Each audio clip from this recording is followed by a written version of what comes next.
غریبی دشمنی جانی من و تو، غریبی سوز و هجرانی من و تو، به ملکی غربتی پر از شکنجه گرفتند از گریبانی من و تو، به پا رفته به دستان خانه ساختیم، ببستند پای و دستانی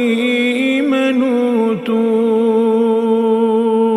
گلی باغی وطن بودیم و اما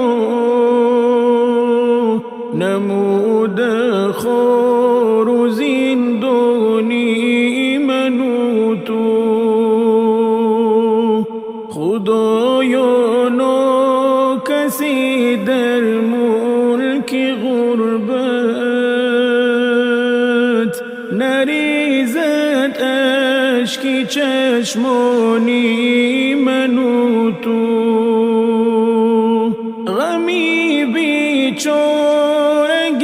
هرگز نبیند تمامی یار و دوستانی من و تو، به هر یک آمد و ناآمدی کار خدا باشد نگهبانی من و تو، خدا گویم بود سبز و گل افشان همیشه تاجیکستانی من و تو،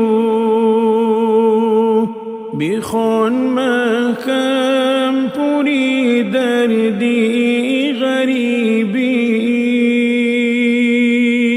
زی احوالی پریشانی من و تو،